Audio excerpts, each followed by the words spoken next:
2026년 첫 주일입니다. 첫 주일을 주신 하나님 앞에 감사를 드립니다. 신년 첫 주일 감사 예배를 통하여 창세기 13장 8절로 18절 말씀을 통해 금년 한 해는 나의 시선이 아닌 하나님의 시선이라는 제목으로 말씀을 전하며 금년 한 해 이 제목을 금년 주제표로 삼고 나가고자 합니다. 신년 첫 주일 예배는 한 해의 삶을 어떤 말씀을 중심에 마음에 담고 살아야 할지 나침반과 같은 방향을 잡아주는 너무나도 중요한 말씀이 선포되는 예배 시간입니다. 오늘 우리에게 주신 설교 제목은 신년 한 해 새벽설 모든 교우들이 마음에 담고 살아야 할 주제표입니다. 오늘 우리 모두에게 주시는 이 말씀을 마음에 품고 살아감으로 인해 2026년 한 해 놀라운 하나님의 축복을 누리는 은혜를 경험할 수 있는 한 해가 될 수 있기를 축복합니다. 오늘 본문은 아브람과 조카 롯이 각자 풍부한 소유로 인해 갈등이 일어나게 된 내용으로 우리에게 주는 영적 메시지가 아주 큽니다. 아브람과 조카 롯이 각자의 가축이 풍부해지자 목축지와 물의 부족 등의 현실의 문제가 일어나게 되었습니다. 유목민에게서 목축지와 이 물은 생명과도 같은 것이었습니다. 그래서 아브람의 목자들과 롯의 목자들 사이에 서로 다툼과 분쟁이 일어나는 일이 빈번했습니다. 이것은 곧 삼촌 아브람과 조카 롯이 다투는 것과 다름이 없는 일이었습니다. 이것은 한 지붕 아래서 함께 사는 믿음의 사람으로서 덕이 되지 않는 일이었기에 아브람은 조카 롯에게 우리가 다투지 말자라고 말하며 자신이 희생하는 결단을 내리고 롯과 분리하기로 합니다. 8절과 9절을 다시 한번 보겠습니다. 아브람이 롯에게 이르되 우리는 한 친족이라 나나 너나 내 목자나 너의 목자나 서로 다투게 하지 말자. 너 앞에 온 땅이 있지 아니하냐. 나를 떠나가라. 네가 좌하면 나는 우하고 네가 우하면 나는 좌하리라. 유목민에게 있어서 좋은 목축지와 이 물이 풍부한 지역의 선택은 결코 양보할 수 있는 일이 아닙니다.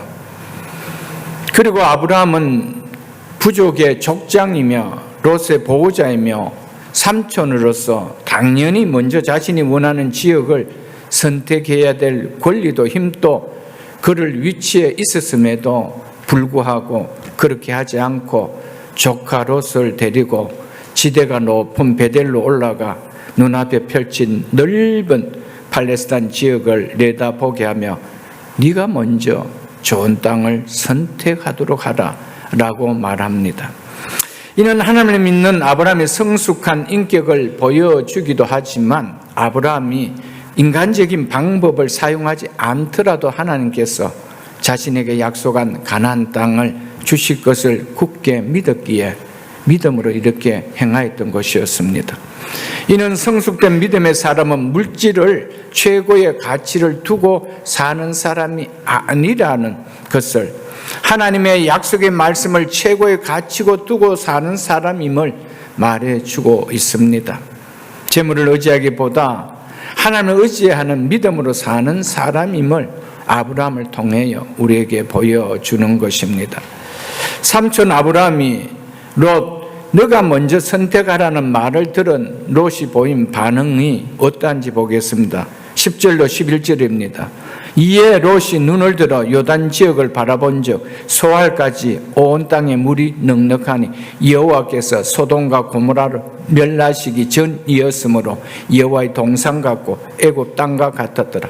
그러므로 롯이 요단 온 지역을 택하고 동으로 옮기니 그들이 서로 떠난지라. 아브라함이 네가 먼저 선택하라고 할 때 롯이 제일 관심을 두고 바라본 곳이 어디라고 말합니까? 죄악으로 가득한 하나님께서 멸할 수밖에 없었던 소돔과 고모라 성읍이 있는 요단 지역이었다라고 합니다. 이것은 롯이 평소에 늘 요단 지역을 마음에 동경하고 있었다는 것을 말해줍니다. 마음대로 삼촌 아브라함을 떠날 수 없는 형편이었기에 롯이 차마 가지 못한 것이지, 언젠가 기회가 오면 이곳에 가서 살고 싶어 한 마음에 동경했던 땅이 바로 요단 땅이었습니다. 그래서 삼촌이 네가 먼저 좋은 땅을 택하여 떠나가라, 그 말이 떨어지자 조금도 망설임 없이 요단 지역을 택했다라고 하고 있습니다. 이것은 그가 얼마나 그 땅을 늘 마음에 두고 살았다는 것을 말해줍니다. 조금이라도 양심이 있다면 지금까지 삼촌 덕분에 이렇게 내가 잘 살 수 있었는데 제가 어떻게 삼촌을 떠나갈 수 있겠습니까? 불편해도 함께 살아야 되죠. 이런 말이 나와야 당연한 거 아니겠어요? 그래도 아브라함이 아니다, 우리가 한 친족으로 서로 다투며 살 수 없기에 서로 나눠져 살아야 한다라고 할 때, 그럼 삼촌이 먼저 좋은 땅을 택하세요, 이렇게 나와야 하는 것이 조카의 도리가 아닐까요, 여러분들? 그런데 조카로서는 그렇게 하지 않고 네가 먼저 좋은 지역을 선택하라는 말이 떨어지자 곧바로 요단 지역을 택하겠다라고 하였습니다. 자신이 얼마나 그 땅을 갖고 싶었고 그 땅에 가서 살고 싶었던 드림 땅이었기에 삼촌이 먼저 차지하면 어떨까 두려움이 있었기에 그 말이 떨어지자 요단을 바라보고 그 땅을 택했다는 것입니다. 그럼 왜 롯은 요단 땅을 그렇게 동경하며 살아왔을까요? 그 이유가 뭐라고 합니까? 요단 지역 전체가 물이 넉넉하여 마치 그 땅이 여호와의 동산 같고 애굽 땅과 같았기 때문이라고 말하고 있습니다. 바로 이유 때문에 요단 지역에 가서 살고 싶어 했다는 것입니다. 유목민에게 있어서 이 목촉지는 절대적으로 생명과도 같고 부와 직결됩니다. 그러려면 그 땅에 물이 넉넉해야 되었던 것이었습니다. 우리가 무엇을 보고 무엇을 위해 사느냐 하는 것이 그 사람의 인생을 결정짓는 가치관입니다.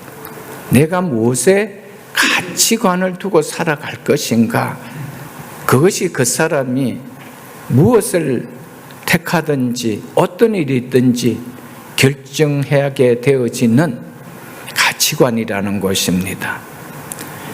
롯이 요단 땅을 동경하고 선택한 이유는 그 땅이 물이 넉넉하기 때문이라는 것입니다.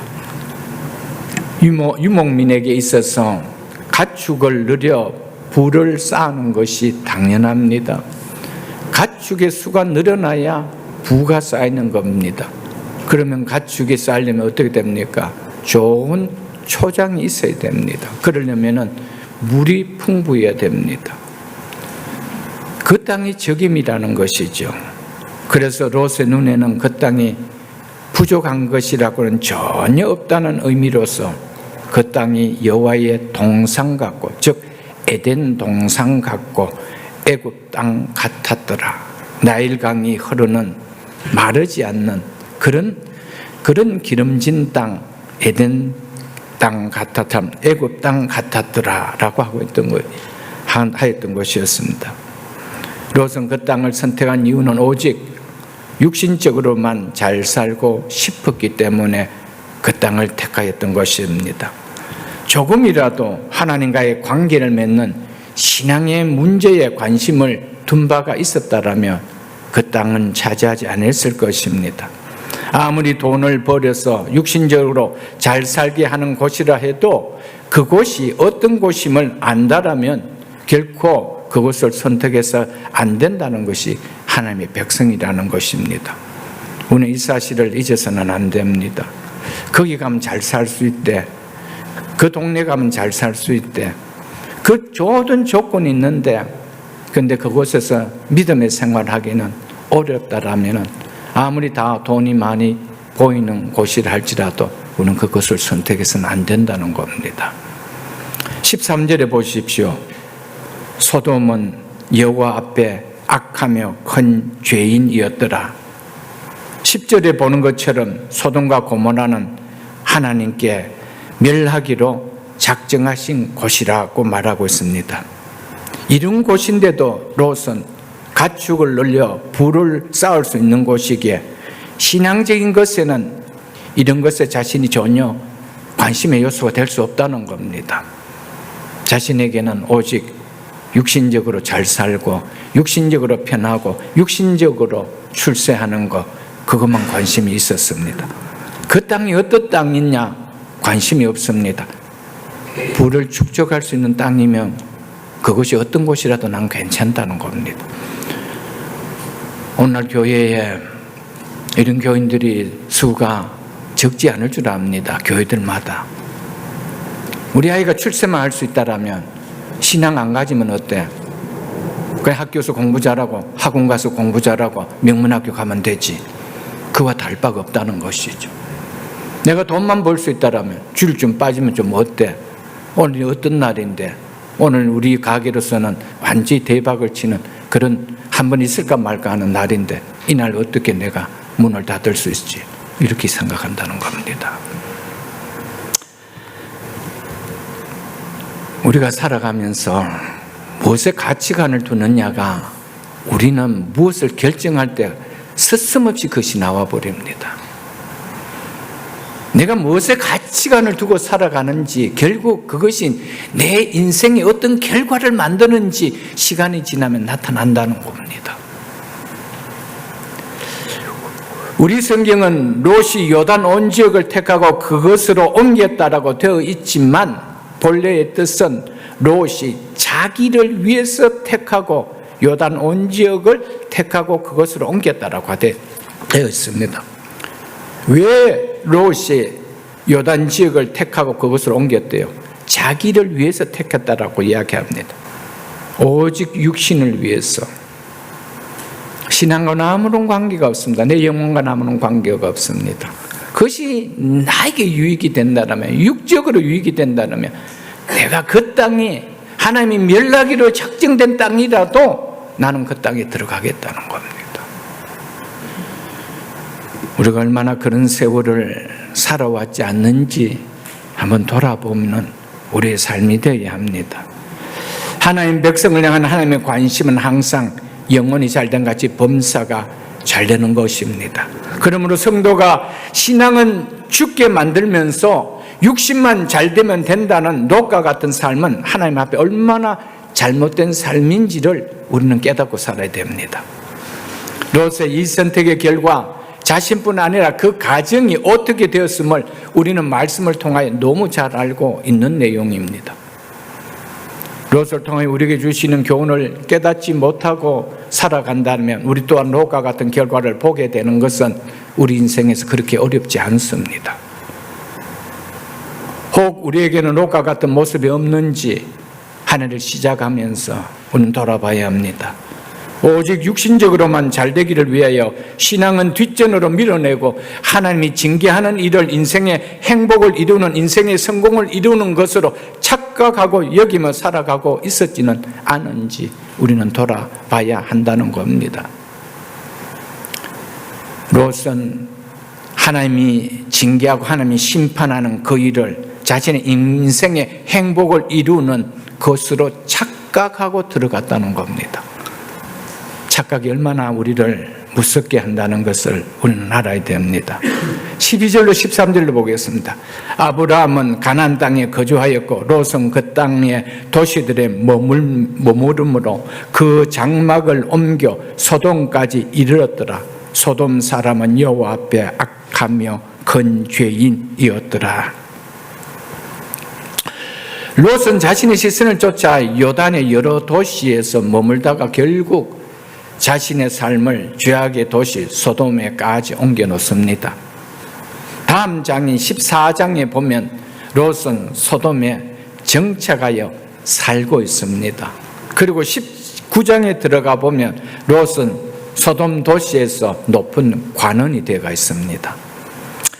이러한 롯의 행적은 세상 물질과 세상적 성공에 눈이 어두워 신앙의 자리를 떠나 점점 죄악 세상으로 깊이 빠져드는 타락한 교인의 전형을 보여주고 있는 모습이 바로 롯의 모습입니다. 이처럼 우리가 어떤 시선으로 바라보는 삶을 사느냐가 너무 중요하다는 것입니다.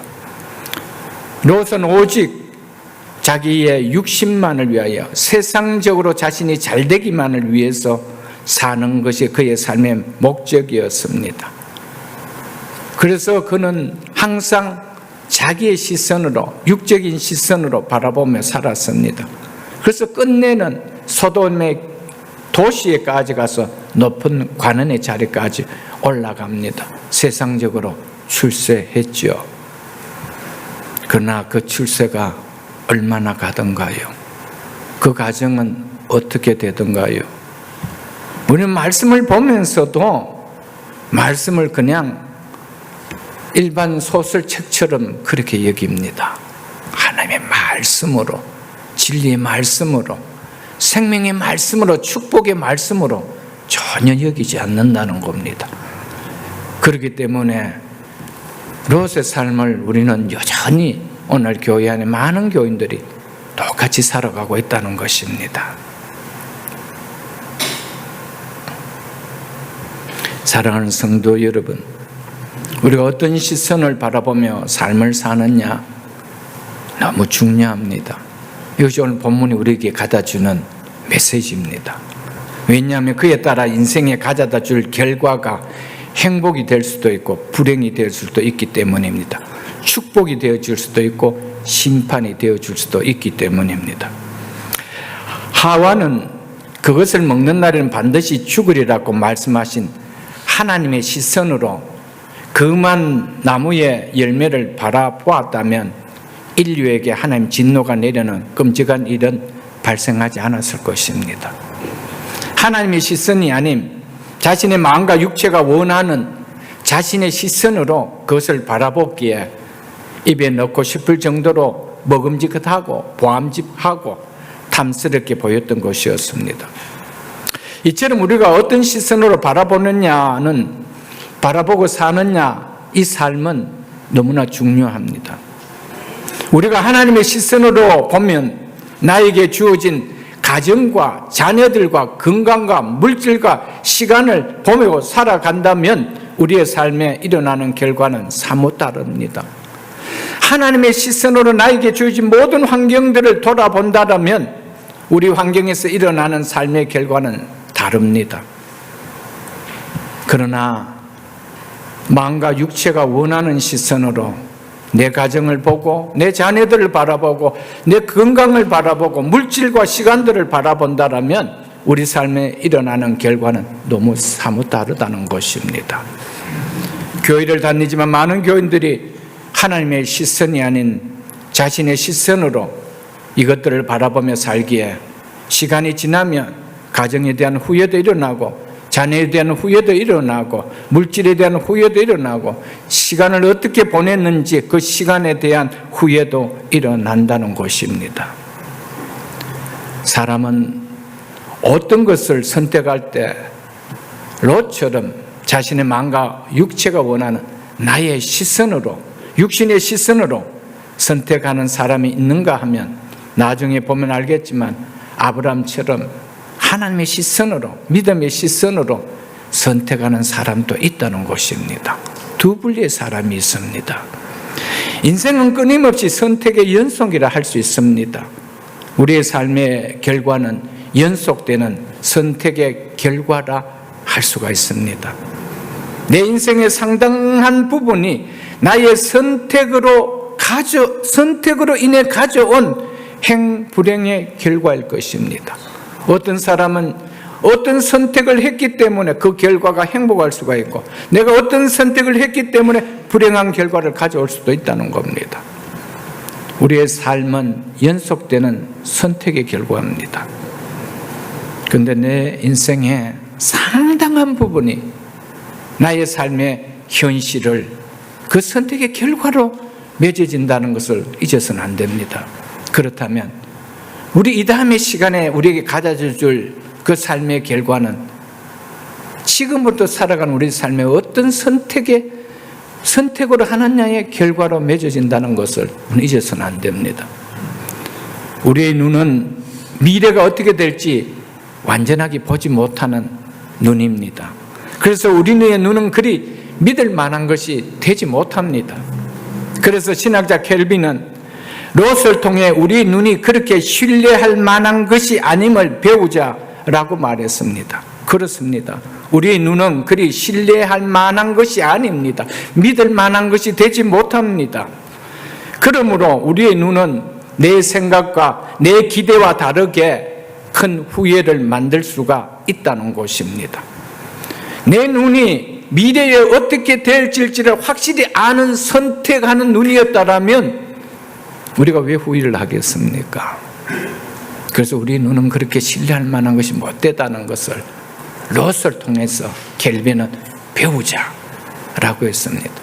오늘 말씀을 통하여 우리가 이것을 배우지 못하고 깨닫는다라면 우리는 이 한해 12월에 가면 이 한해의 삶에 또 후회하는 열매들을 우리는 먹게 될 것입니다. 우리의 시선이 내 인생을 신뢰할 수 있게 맡길 수 있는 것이 되지 못한다는 것을 우리는 정말 깨닫고 살아야 됩니다. 자신의 시선을 믿고 자신의 인생을 맡겼다가 후회하는 사람들이 이 땅에 얼마나 많습니까? 내 인생이 물된 동상 같을 줄 알고 선택을 했는데 결과는 메마른 황무지 같은 인생을 맞게 되는 사람들이 얼마나 많이 있습니까? 우리의 눈은 그렇게 믿을 만한 것이 못 됩니다. 누구의 눈만이 믿을 만합니까? 하나님의 눈만이. 그분에게는 우리의 미래의 시간까지 보시는 분입니다. 왜요? 그분은 시간의 구속을 받는 분이 아닌 영원한 분이기 때문입니다. 그래서 금년 안에 나의 시선이 아닌 하나님의 시선으로 살자는 겁니다. 그래서 잠언 16장 25절에 보면 어떤 길은 사람이 보기에 바르나 즉 잘 선택했다고 생각하나 필경은 사망의 길이라 즉 패망의 길이라고 말씀했습니다. 내가 너무 잘 선택했지, 정말 이것만큼 잘 선택할 수 있었어 라고 하는데 그 선택이 결과 롯처럼 사망의 선택이었다, 패망의 선택이 될 수 있다는 것을 이야기하고 있습니다. 우리의 육신의 시선, 결코 내 인생의 미래를 바르게 맡길 수 있는 눈이 되지 못함을 우리는 알아야 됩니다. 하나님의 시선만이 결코 후회가 없는 내 인생의 미래를 온전히 맡길 수 있는 시선입니다. 이걸 우리가 깨달아야 됩니다. 여러분의 자신의 눈이 믿을 만했습니까? 그때는 이것만 선택하면 내 인생이 물된 동상 같을 줄 알았는데 그 선택을 통하여 물된 동상 같습니까? 여러분 어떻습니까? 우리는 수많은 후회를 하며 살아갑니다. 왜 그럴까요? 내 눈이 미래를 보지 못하는 눈이라는 거예요. 현실을 본다는 거예요. 그러니까 롯은 뭐만 봤습니까? 요단 지역을 보니까 온 땅이 물이 넉넉하도록 그것만 보이는 거예요. 그런데 그걸 통하여 내가 어떻게 될 것이라 그 생각도 못하는 거예요. 그건 못 보는 거예요. 누구만 보죠? 하나님만 보는 거예요. 그래서 우리는 하나님의 시선으로 살아가야 돼요. 거기에는 한 점의 후회할 일도 없습니다. 왜요? 하나님은 후회를 낳는 분이 아니기 때문에 그렇습니다. 그분은 완전하신 분이기 때문입니다.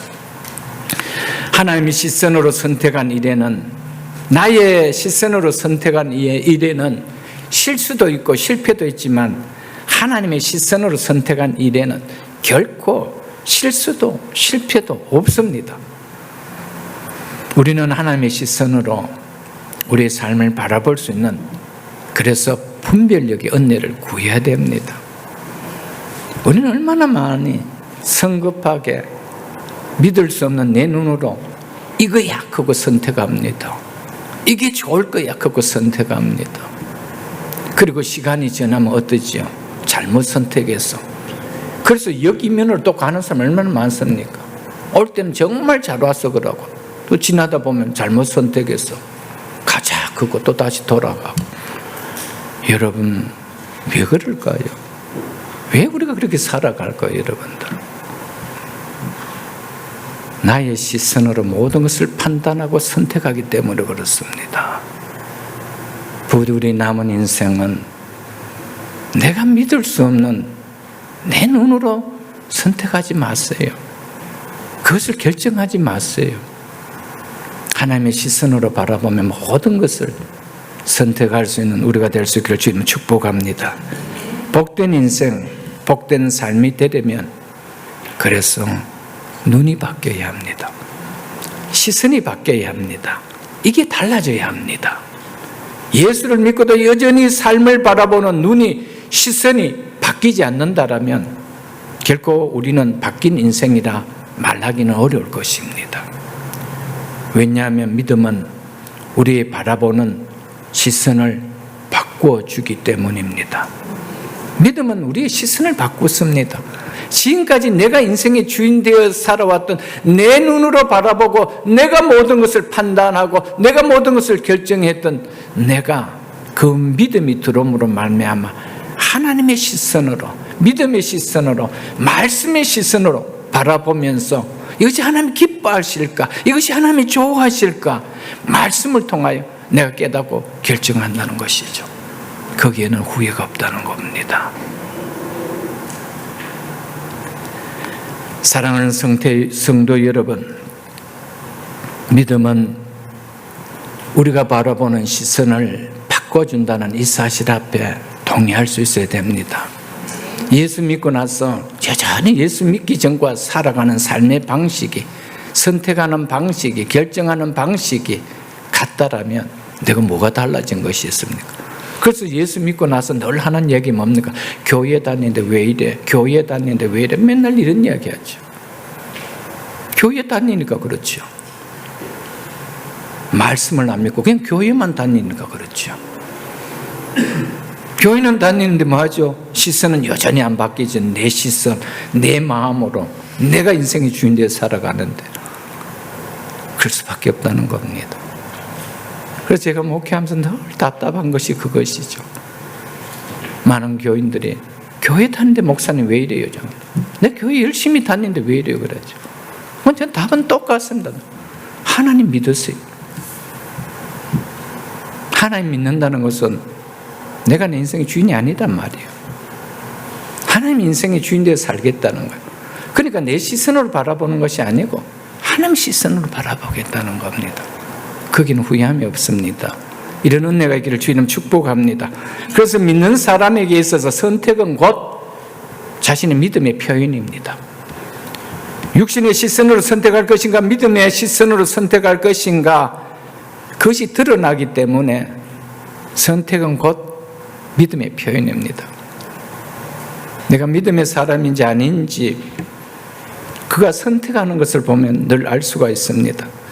하나님 말씀을 듣고 말씀으로 인해 나의 삶을 바라보는 시선이 바뀌지 않으면 오랫동안 교회를 다녔다 해도 내 삶의 변화가 일어나는 달라짐은 결코 일어나지 않습니다.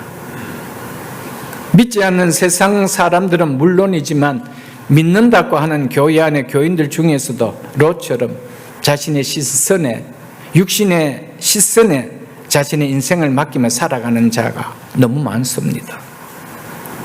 하나님 믿는 하나님의 백성은 분명 달라져야 합니다. 자신의 시선이 아닌 하나님의 시선은, 육신의 시선이 아닌 믿음의 시선으로 자신의 인생을 맡길 수 있어야 합니다. 부디세에는 나의 시선이 아닌 하나님의 시선에 나의 인생을 맡기는 삶이 되길 수 있기를, 육신의 시선이 아닌 믿음의 시선에 나의 인생을, 나의 삶을 맡길 수 있기를 주의 이름으로 축복합니다. 그래서 롯처럼 지금은 누구보다도 잘 선택한 것 같은데 훗날에는 그 선택이 불행을 자초하게 만드는 후회하는 인생이 되지 않기를 축복합니다. 14절로 15절 보겠습니다. 롯이 아브라함을 떠난 후에 여호와께서 아브라함에게 이르시되 너는 눈을 들어 너 있는 곳에서 북쪽과 남쪽 그리고 동쪽과 서쪽을 바라보라. 보이는 땅을 내가 너와 내 자손에게 주리니 영원히 있으리라. 영원히 있으리라는 이 말은 불변하다 이 말입니다. 이 약속은 불변하다. 떠나간 롯이 눈을 들어 바라보았듯이 하나님께서 아브라함에게도 눈을 들어 바라보라고 합니다. 아브라함과 롯이 똑같이 눈을 들어 바라보았지만 바라보는 시선의 차이, 시각의 차이는 너무 달랐습니다. 그래서 바라보면서 품는 소망의 차이가 너무 달랐던 것입니다. 롯은 자기의 눈으로 보고 싶은 것을 바라보고 그것을 소망으로 가진 자입니다. 현실적으로 자기를 만족해 해줄 것으로 보이는 것을 바라보고 그것을 소망으로 가졌지만 아브라함은 하나님이 보라고 하는 것을 보며 그것을 소망으로 가졌다는 것입니다. 자신의 욕망을 쫓아 바라보는 것이 아닌 하나님의 말씀을 따라 말씀이 약속하는 것을 바라보며 소망을 가졌다는 것입니다. 우리가 그렇습니다. 내가 나의 시선으로 바라보는 것을 소망으로 품으면은 항상 거기에는 시간이 지나면은 후에 열매를 맺습니다. 그러나 하나님이 약속하신 말씀을 붙들고 그것을 소망으로 품으면 거기는 후회함이 일어나지 않는다는 겁니다. 무엇으로 품고 소망을 품고 살아갈 것인가? 롯도 소망을 품고 살아간 인생입니다. 아브라함도 동일하게 소망을 품고 살아간 인생입니다. 그런데 소망을 품는 그 소망의 차이는 너무 달랐다는 겁니다. 우리가 무엇을 소망을 품고 살아갈 것인가? 특별히 우리의 자녀들에게 무엇을 소망을 품고 저들이 한 인생을 살아가게 할 것인가? 저들의 인생을 결정하게 만든다는 사실입니다. 너무 중요한 말씀입니다. 롯은 육적인 시선으로 소망을 붙들었지만 아브라함은 믿음의 시선으로 소망을 붙들었습니다. 아브라함은 자기 생각보다 하나님의 말씀을 우선에 두고 바라보는 인생이었습니다. 사랑하는 성도 여러분, 믿음의 시선으로 소망을 붙드는 자에게는 그 소망이 결코 우리의 인생 속에 실망케 하지 않습니다. 하나님은 우리를 실망케 하시는 분이 아닙니다. 하나님은 한 번도 나를 실망시킨 적 없어요. 내가 롯처럼 살아서 실망할 뿐이지요. 나 하나님 믿는데 왜 이래? 이란단 말이에요, 여러분들. 그런데 삶은 항상 내가 주인이 되어서 내 시선으로, 내 가치관으로 모든 것을 결정하며 살아간다는 것이죠. 바라보는 시선의 차이가 아브라함은 웃는 복된 인생이 되었고 롯은 눈물을 흘리는 후회하는 인생이 되게 하였습니다. 창세기 1장을 한번 보겠습니다. 여기 본문 그대로 잡으시고 창세기 1장을 보겠습니다. 창세기 1장 10절에 보면 이렇게 말씀하고 있습니다. 하나님께서 천지를 창조하시면서 창세기 1장 10절입니다. 하나님이 무철 땅이라 부르시고 모인 물을 바다라 부르시니 하나님이 보시기에 좋았더라. 12절도 보겠습니다. 땅이 풀과 각기 종류대로 씨 맺는 채소와 각기 종류대로 씨 가진 열매 맺는 나무를 내니 하나님이 보시기에 좋았더라. 18절도 보겠습니다. 낮과 밤을 주관하게 하시고 빛과 어둠을 나누게 하시니 하나님이 보시기에 좋았더라. 아멘. 하나님이 보시기에, 이게 하나님 시선입니다. 하나님이 보시기에 이것이 좋아하느냐, 하나님이 보시기에 이것이 싫어하느냐, 이게 하나님 시선이란 말이에요. 하나님이 보시기에. 이 시선으로 삶을 바라보며 선택하는 일에는 후회가 없습니다. 하나님이 좋아하신다면 거긴 좋은 거예요. 하나님이 싫어한다면 거긴 싫어하는 거예요. 싫어함의 열매가 맺어진다는 거예요. 하나님의 시선으로 결정하는 일에 후회를 낳게 하는 일이 있겠습니까? 절대 없습니다. 절대 없습니다. 왜 이런 축복의 길을 하나님께서 가르쳐 주는데 우리가 그렇게 살지 못할까요? 이런 축복의 길을 우리에게 샘플로 아브라함 통해 보여주는데 우리는 고태의 롯처럼 살고 싶대요. 그게 참 이상하지 않나요, 여러분들? 고태의 롯처럼 살고 싶다. 한번 1년 잠깐 살아보고 이거 아니네 그거 돌았으면 됐는데 고태의 그거를 다람쥐 쳇바퀴처럼 수년 수십 년을 그래 살고 나만 그렇게 사는 것이 아니라 내 자녀도 그렇게 살게 또 만들어 놓고 간다는 거예요. 얼마나 불쌍하게 살았어요, 여러분들. 하나님의 시선으로 살아가십시오. 내가 그 시선으로 살아서 하나님 주신 은혜와 복을 깨달으면 이 시선으로 살아가는 인생을 내 자녀들에게 안 물려주고 싶어 하겠어요, 여러분들. 나의 시선은 바라보며 기대한 것과 다르게 착각을 일으켜 후회하게 낳게 만듭니다. 그러나 하나님의 시선은 결코 착각을 일으키지 않습니다. 보이는 그대로를 보게 합니다. 우리 속에서 착각 현상이, 착시 현상이 일어나지 않게 한다는 겁니다. 나쁜 거야? 그럼 나쁜 거요. 좋은 거요? 그럼 좋은 거요. 그런데 우리는 나쁜 거를 보고도 좋게 보일 수 있다는 겁니다. 그래서 착각에서 나중에 뭐하죠? 후회한다는 겁니다. 왜 우리에게 후회하는 일들이 생깁니까? 착각 때문에 그렇습니다. 이 남자만 만나면, 이 여자만 만나면 행복한 인생이 능굴채로 들어올 것이라고 여겼는데 시간이 지나면 어때요? 못 살겠다, 갈라서 살겠다라고, 갈라지자라고 하는 사람들이 얼마나 우리 주변에 많습니까, 여러분? 왜요? 착각했다는 거예요.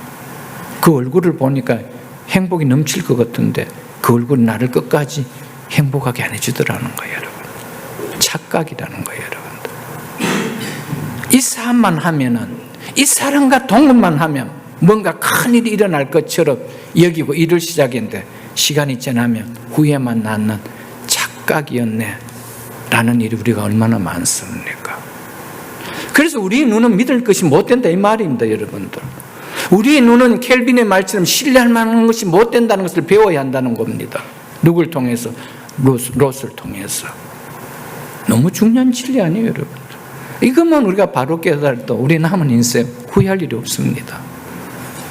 그런데 왜 우리가 후회하며 살아갑니까? 아브라함처럼 하나님 믿는다고 하는데 삶은 롯처럼 살기 때문에 그런 거예요. 항상 내 시선으로 살아가는. 그러면서 누구만 원망합니까? 하나님만 원망하는 거예요. 목사만 원망하는 거예요. 교회만 원망하는 거예요. 교회 다니는데 하나님 믿는데 왜 그래? 자꾸 이런 이야기 한단 말이에요. 믿음은 시선이 바뀌는 겁니다. 아멘. 나의 시선이 아닌 하나님의 시선은, 육신의 시선이 아닌 나의 시선, 후회하는 시선이 아닌 축복을 맺는 시선, 이 시선으로 바뀌는 것이 믿음이라는 사실을 우리는 알아야 됩니다. 사람의 시선은 착각하게 만듭니다. 그래서 후회하게 되는 삶이 일어나는 겁니다. 그러나 하나님의 시선은, 믿음의 시선은 결코 후회하는 삶을 만들지 않습니다. 앞에서도 말씀드렸지만 우리의 시선은 미래가 어떻게 될지 완전하게 보지를 못하기 때문에 착각이 일어나는 겁니다. 우리의 시선이 그래서 그래 신뢰할 만한 것이 되지 못한다는 것을 증거해 주는 것입니다. 그래서 뒷날 지금 나의 시선으로 바라본 것과 다르게 후회할 수 있는 일이 일어날 수도 있다는 것을 우리는 알아야 됩니다. 그러나 하나님의 시선은, 말씀의 시선은 결코 우리의 인생에 후회케 하는 일이 있지 않습니다. 우리의 시선으로 가정을 세워가 보십시오. 결혼하고 가정을 세우면 행복이 넘칠 것 같은데 시간이 지나면 그렇지 않습니다. 그러나 아무 가진 것이 없어도 정말 둘이서 하나님 앞에 밥 한 그릇도 넣고 물 한 그릇도 넣고 감사 기도하면서 가정을 시작했는데 후회할 일이 없는 복된 가정을 세워줍니다. 너무 다릅니다. 너무 달라요, 여러분들. 우리 자녀들 착각하는 시선으로 살아가지 않도록 가르쳐 줘야 됩니다. 이것만 제대로 가져도 저들의 인생에 반은 후회할 일이 없습니다. 중요한 일에 후회하며 살아갈 일이 없다는 것입니다. 어떤 시선으로 바라보며 사느냐에 따라 인생이 너무 다르게 결정됩니다. 우리 모두는 롯처럼 자신의 시선에 머물러 사는 인생이 그래서 되지 말아야 합니다. 아브라함처럼 나의 모든 것을 아시고 선한 길로 인도하시는 하나님의 시선으로 삶을 살아가는 인생이 되어야 합니다. 나의 시선, 육신의 시선은 롯처럼 육신의 유불리를 따르게 하지만 하나님의 시선은, 믿음의 시선은 아브라함처럼 육신의 유불리를 따르지 않고 하나님의 뜻을 따릅니다. 하나님의 뜻에는 그래서 후회함이 없다는 겁니다. 우리의 유불리, 육신의 유불리, 이것이 내게 유익할까? 이것이 안 유익할까? 이걸 가지고 모든 것을 선택하며 살아간다면 우리에게는 후회할 일이 생깁니다. 착각했구나, 내가 잘못했구나, 이 후회함이 생기지만, 그러나 하나님의 뜻을 따르는 하나님의 시선으로 모든 것을 바라보며 살아가는 삶에는 후회함이 없다는 것을 우리에게 말씀해 주시면 깨달아야 됩니다.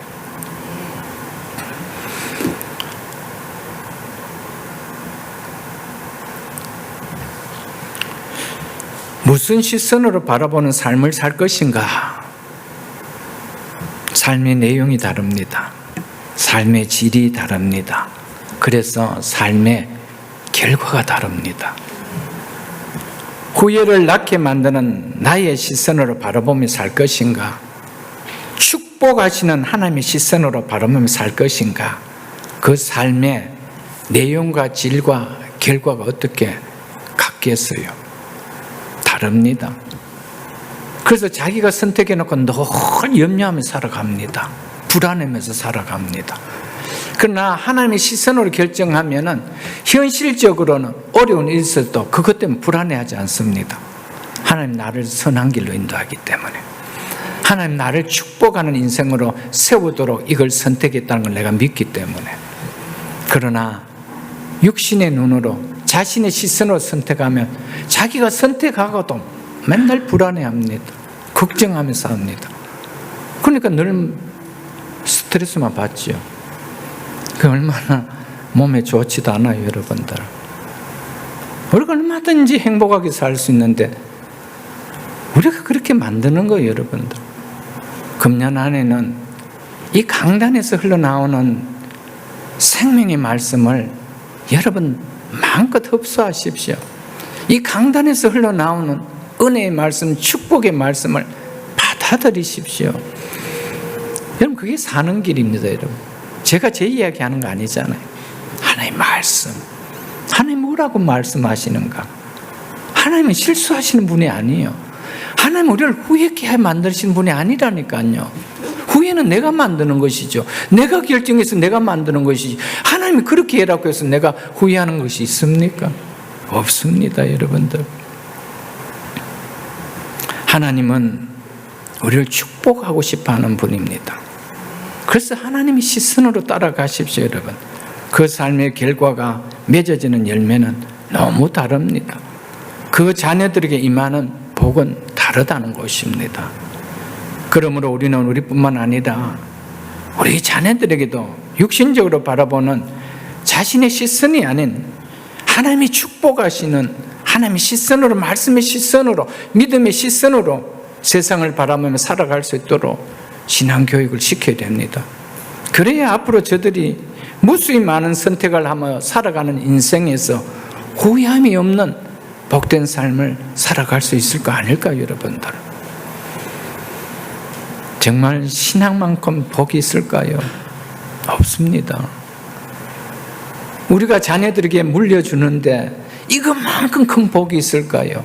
후회하지 않는 인생을 살아가는 복을 자녀에게 물려준데 이것보다 큰 복이 있나요, 여러분? 아무리 돈을 많이 물려주고 아무리 큰 빌딩을 물려줬다 하더라도 그가 살아가면서 늘 후회하고 가슴치고 한평생 눈물을 흘리고 살아가는 삶이라면 그게 무슨 복이에요, 여러분들? 아니잖아요. 우리가 한평생 살아오면서 삶을 다 경험해 본 자들 아니에요, 여러분들. 무엇이 복이다는 걸 알잖아요, 여러분들. 그렇다면 우리 남은 인생, 나도 그래 살아야 되겠지만 저들의 살 길이 말 같은 인생을 우리가 그렇게 살게 만들어서는 안 되잖아요, 여러분들. 부디 말씀을 정말 생명처럼 여기며 살아가십시오. 주의 말씀은 내 발의 등이요 내 길에 빛이니라. 아멘. 하나님께서 아브라함에게 눈을 들어 동서남북을 바라보라고 하시는데 어디에서 바라보라고 하십니까? 너 있는 곳에서. 아브라함이 지금 있는 곳이 어느 곳입니까? 조카 롯의 시선에까지 들지 않는, 그래서 선택하고 싶지 않을 만큼 사람들의 눈이 차지 않는 땅이었습니다. 얼마 전까지 해도 심한 기근으로 인해서 척박한 땅이 되어 있는 그곳입니다. 그래서 롯이 떠나가고 싶어 했던 땅입니다. 그 땅에서, 그 자리에서 동서남북을 바라보라는 거예요. 동서남북을 바라보라는 것은 뭡니까? 비전을 품으라는 거예요. 축복을 품으라는 거예요. 왜 바라보라고 하실까요? 축복하고 싶어서.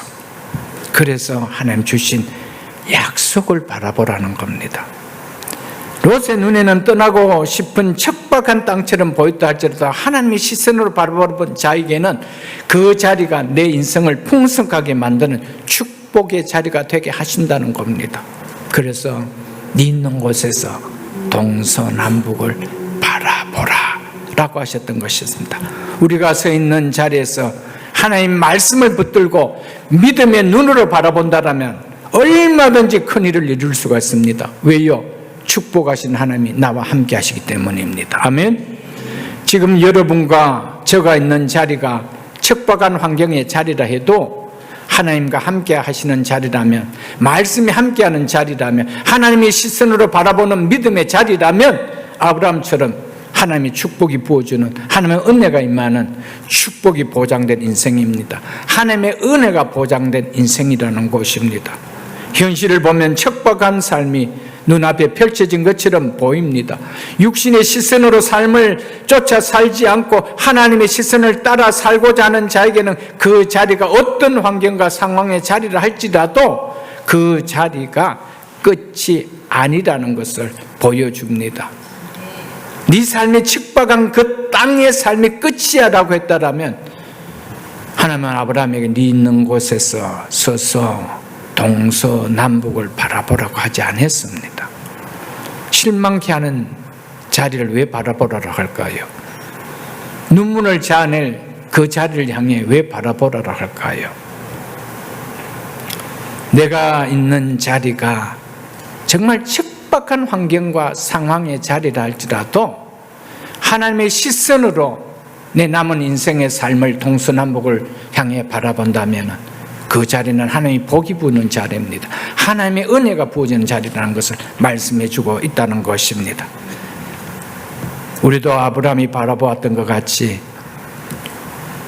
지금 우리의 형편과 모습이 기근 있는 척박한 땅과 같은 상황이라 할지라도 하나님의 말씀을 믿고 하나님의 시선으로, 믿음의 시선으로 바라보며 살아간다라면 하나님께서 그 자리를 풍족한 은혜로 축복으로 채워주시는 복된 인생이 될 것을 믿을 수 있기를 지금 축복합니다. 그래서 보이는 땅을 내가 너와 내 자손에게 주리라 하죠. 17절에도 내가 그것을 네게 주리라. 16절에도 보면 내가 네 자손이 땅에 티끌 같게 하리니라고 하면서 다 하나님께서 내가 주리라, 내가 주리라, 내가 하리라 3번이나 반복해서 그렇게 말씀했습니다. 히브리인에게서 3은 완전수입니다. 변함없이 절대로 이 축복은 변개될 수 없는 축복을 내게 주겠다 이 말입니다. 이사야 46장 11절에 보면 내가 말하연즉 정녕 이룰 것이라. 아멘. 하나님은 내가 말한 것은 내가 반드시 이루겠다는 겁니다. 그래서 내가 주리라, 내가 하리라 이렇게 말하는 거예요. 내가 하겠다는 거예요. 네가 하는 것이 아니고 내가 그렇게 해주겠다는 겁니다.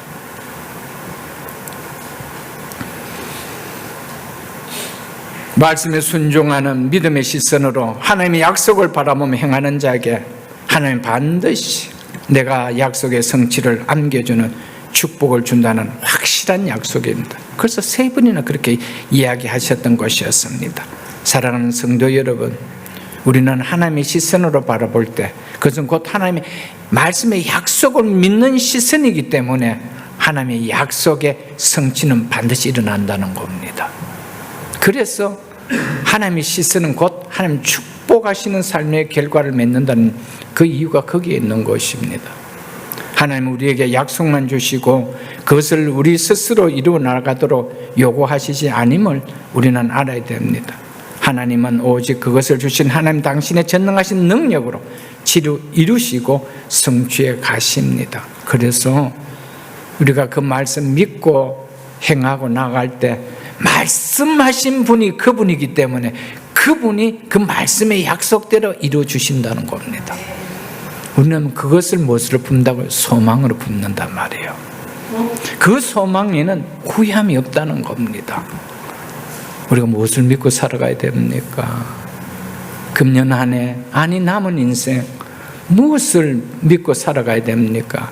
말씀을 믿지 못하면 절대로 하나님의 시선으로 바라보지 않습니다. 하나님을 믿는다 해도 롯처럼 살아갑니다. 그러나 하나님 말씀을 믿는 사람은 내 환경이 아브라함처럼 척박한 땅이라도 그 땅을 너와 네 후손에게 주겠다 라고 하면 그걸 믿는다는 겁니다. 믿으십니까 여러분?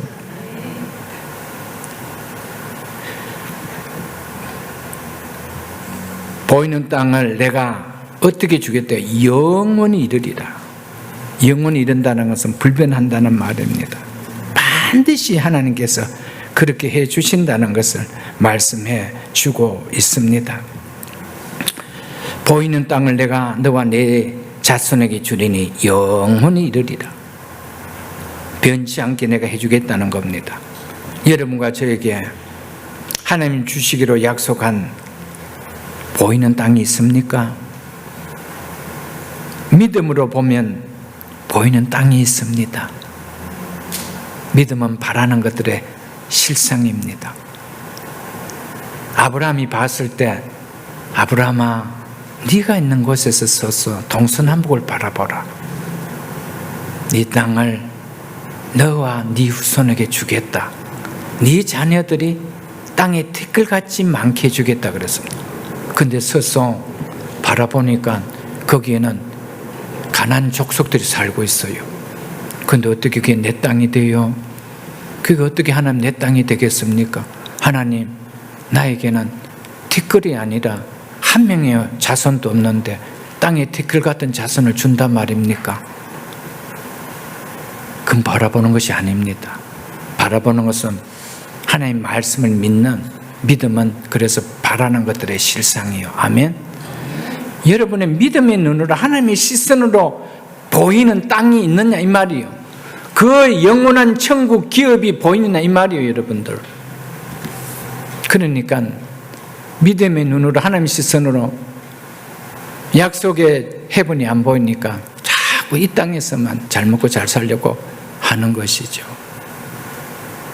믿음의 눈으로 바라볼 때 보이는 축복이 있습니다. 아브라함 그걸 봤습니다. 조카 롯마저 떠나가고 싶은 땅이 있는데 하나님 이 땅을 축복한다는 것을 믿음의 눈으로 바라봤단 말이에요. 믿음의 눈으로 바라보는 보이는 축복이 있어야 돼요. 그래야 우리 자녀들에게 보이는 축복을 물려주는 신앙뿐 아니라 기도 또한 할 수 있다는 것이죠. 내가 보이는 것이 없는데 믿음은 보이는 현실을 이야기하고 있지 않습니다. 현실은 너무너무 척박하고 조카가 떠나가고 싶은 땅이라 하더라도 이 땅을 하나님 축복하신 땅이다, 약속하신 땅이라고 믿을 때는 그 땅의 축복이 보이는 거예요. 내 자녀들이 아무리 볼품없고 잘 배우지 못하고 하더라도 하나님의 약속을 믿는다면 이 자녀를 두고 축복을 보여주는 기도를 한다는 말이에요 여러분들. 그 인생이 어떻게 후회하는 그 아들을 보고 그 자녀를 보고 늘 후회하며 한숨 짓는 인생으로 살아가겠어요? 그렇지 않습니다. 믿음에 보이는 축복이 있어야 됩니다. 믿음으로 보이는 자녀에게 물려줄 수 있는 축복이 내 눈에 보여야 된다 이 말입니다. 하나님 주시는 축복은 믿음의 눈으로 보는 복 있는 자만이 누릴 수가 있습니다. 모든 자가 누리는 거 아닙니다. 롯과 같은 자에게는 그것이 누려질 수가 없습니다. 어떤 시선으로 세상을 바라보며 내 인생을 살아갈 것인가, 그것이 내 인생을 결정케 하며 나의 삶의 결과를 어떻게 만들어 놓을까 결정이 되어지는 것입니다. 우리를 축복하시고자 하시는 하나님의 시선으로 바라보며 살 때 축복의 삶을 만들어지는 것입니다. 축복의 인생이 나에게 나타난다는 것입니다. 어떤 시선으로 모든 것을 바라볼 것인가, 내용이 달라집니다. 삶의 질이 달라집니다. 그래서 삶의 결과가 달라진다는 것입니다. 왜요? 축복하시는 하나님의 시선으로 바라보는데 그 인생이 어떻게 쪽박차는 인생으로 끝날 수 있겠어요, 여러분들? 약속은 다, 말씀은 다 축복입니다. 믿으십니까? 그래서 말씀은 축복이라는 거예요. 근데 그 말씀을 믿고 그 시선으로 붙들고 그 말씀의 시선으로 하나님 주신 복을 내가 믿음의 눈으로 바라보는데 어떻게 쪽박차는 인생이 될 수 있겠어요, 여러분들? 우리는 말씀을 너무 가볍게 여기는 거예요. 그냥 종이에 프린트되어 있는 그냥 인쇄체, 글자로만 보는 거예요. 말씀은 생명이고, 말씀은 능력이고, 말씀은 지혜고, 말씀은 축복입니다. 아멘?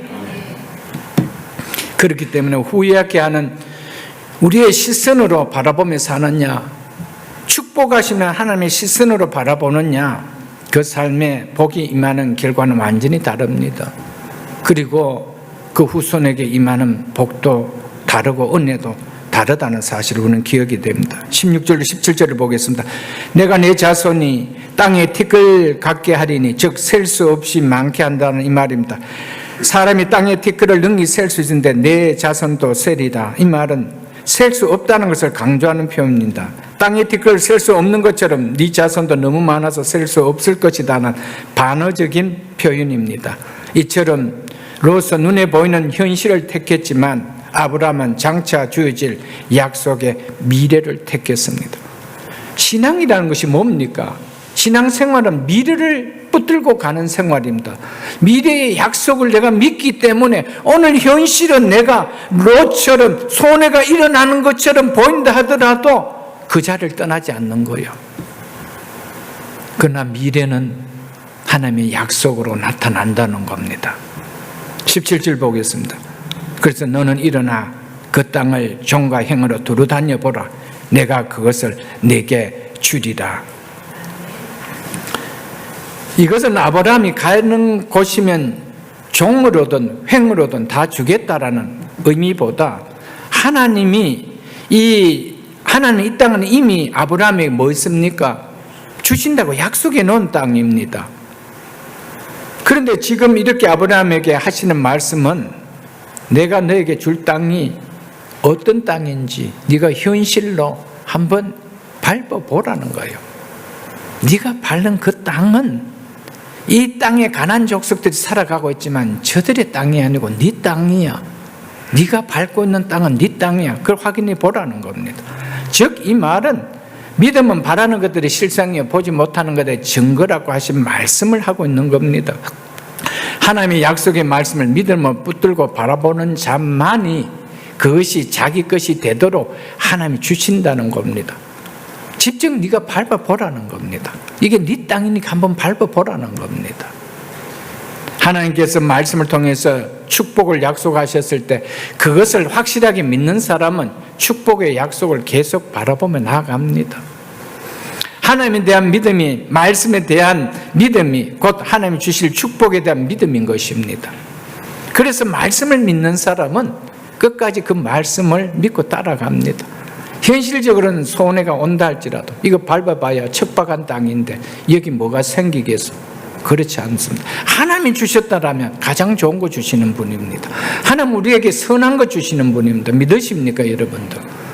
그 믿음을 가지고 행해 나간다는 것이죠.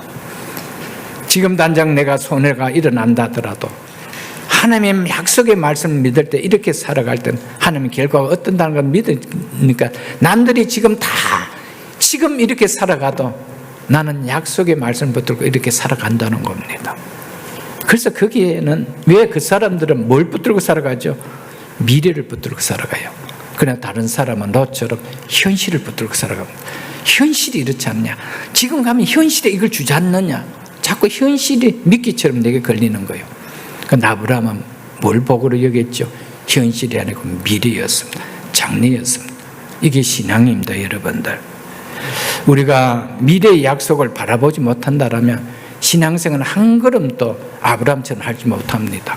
롯처럼 밖에 할 수 없습니다. 사랑하는 성도들, 믿음이라는 것은 약속하신 축복을 바라보는 거 아니에요. 그래서 믿음은 바라는 것들의 실상이요. 그 실체로 내게 나타난다는 거며, 그 시간은 미래지만 실체로 나타난다는 겁니다. 그래서 그걸 바라보고 간다는 겁니다. 그래서 시간이 지나면 그 실체가, 그게 바라봤던 것이 나의 삶의 실체로 드러나는 거예요. 그래서 할렐루야, 그 하나님을 더욱더 믿게 되는 거예요. 더욱더 감사하게 되는 거예요. 우리 삶이 그런 삶이 되어야 되지 않나요, 여러분들? 그래서 찬송가 545장을 한번 펴보십시오. 찬송가 545장 1절에 보면 이렇게 가사가 쓰여져 있습니다. 우리 신앙의 가사가 이렇게 쓰여 있습니다. 이 눈에 아무 증거 아니 비어도, 이 눈에 아무 증거 안 보여도, 현실적으로 아무 증거가 없어 보여도 믿음만을 가지고 늘 걸으며 내 귀에 아무 소리 아니 들려도 하나님의 약속 위에 서리라. 아멘? 이게 신앙입니다, 여러분들. 이 눈에 보기에는 어떠하든지 이미 얻은 증거대로 늘 믿으며, 내 눈에는 현실에 척박한 땅같이 보인다 하더라도 이미 얻은 축복의 그 증거를 내가 늘 믿는다는 겁니다. 이 마음에 의심 없이 살아갈 때 의심하지 않는다는 겁니다. 하나님 너무나 신실한 분이라는 것, 내가 그걸 믿는다는 겁니다. 내 마음에 의심 없이 살아갈 때 우리 소원 주 안에서 이루리라. 아멘? 걸어가세 믿음 위에 서서, 나아가세 의심 버리고, 걸어가세 믿음 위에 서서 눈과 귀에 아무 증거 없어도. 아멘? 얼마나 은혜 찬양이에요, 여러분. 이게 우리 신앙 고백입니다. 그냥 찬양 가사가 아닙니다. 내 신앙의 고백이 되어야 된다는 겁니다. 이 찬양의 고백이 뭡니까? 육신의 시선이 아닙니다. 하나님의 시선으로 살겠다는 믿음의 고백 아니겠어요, 여러분들? 지금까지 하나님께서 말씀을 통하여 아브라함에게 땅과 후손에 대한 약속의 확신을 주셨습니다. 이제 하나님께서 이미 이에 대한 아브라함에게 행동을 요구하고 있죠. 하나님은 말씀으로만 약속하는 것이 아니라 아브라함에게 직접 행동을 취할 것을 요구했습니다. 아브라함아, 네가 약속한 땅을 정과 행으로 실제로 두루다녀 봄으로써 믿음으로 받은 약속을 소유하라, 확신을 가지라 라고 이렇게 말씀하신 것입니다. 그 말을 들었던 아브라함이 어떻게 하는지 18절을 보고 말씀을 맺겠습니다. 이에 아브라함이 장막을 옮겨 헤브론에 있는 마므레 상수리 숯불에 이르러 거주하며 거기서 여호와를 위하여 제단을 쌓았더라. 여기서 아브라함이 제단을 쌓았더라는 것은 아브라함이 하나님께 받은 약속을 확신함으로 감사 예배를 드렸다, 이 말입니다. 이처럼 아브라함은 땅과 후손에 관한 하나님의 약속이 반드시 성취될 것으로 확신하는 믿음을 가졌다는 것입니다. 아브라함은 하나님의 약속을 그대로 믿고 받아들였다는 겁니다. 그것이 뭡니까? 제단을 쌓았다라는 이 표현입니다. 하나님께서 주시겠다고 하신 그 땅에 이미 다른 가나안 족속들이 이미 그 땅에 무수히 많이 살고 있습니다. 그리고 현실로는 한 명의 자녀도 없는데 땅에 티끌같이 많은 자손을 주시겠다고 하십니다. 하나같이 믿기 어려운 약속들입니다. 그러나 아브라함은 이 약속을 믿고 하나님의 약속을 주신 하나님 위에 뭐 했대요? 감사 기도 드렸다는 겁니다. 감사 예배를 드렸다는 겁니다. 예배는 하나님의 약속을 믿기에 드릴 수 있는 것입니다.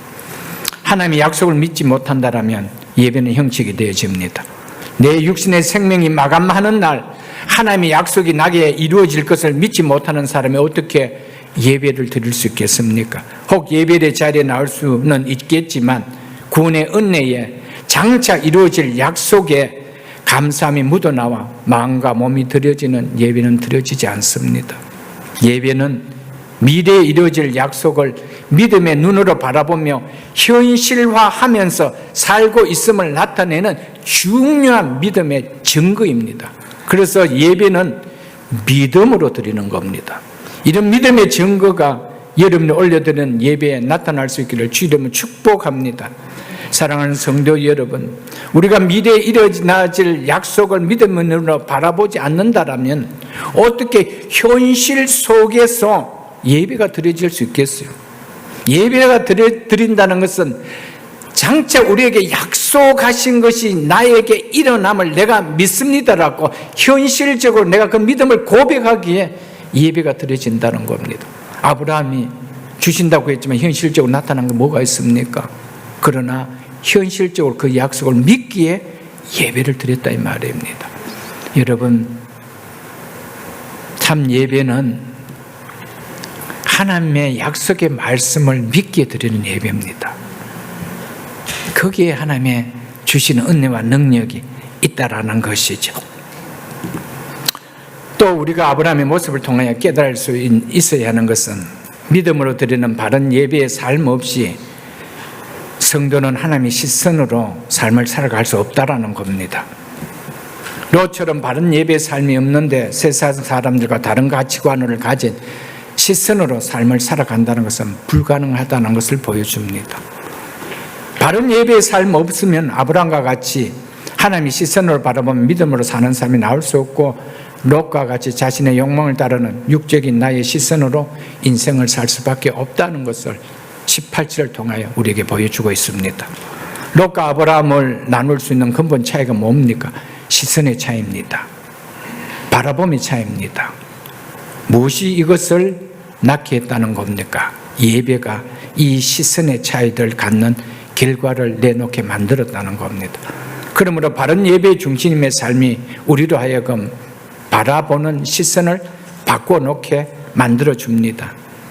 수십 년을 교회 다닌다 해도 내 삶과 인생을 바라보는 시선이 달라지지 않았다면 내가 지금까지 드려온 예배를 한번 돌아봐야 됩니다. 무슨 이유로 내가 예배를 드리고 있는지, 어떤 이유에서 내가 예배를 드리고 있는지, 그래서 어떤 자세로 예배를 드리고 있는지 우리는 돌아봐야 한다는 겁니다.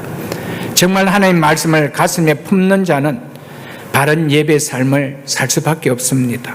모든 것이 자신의 시선이 아닌 하나님 주신 약속에 하나님의 시선으로 바라보는 삶을, 믿음의 삶을 살아갈 것입니다.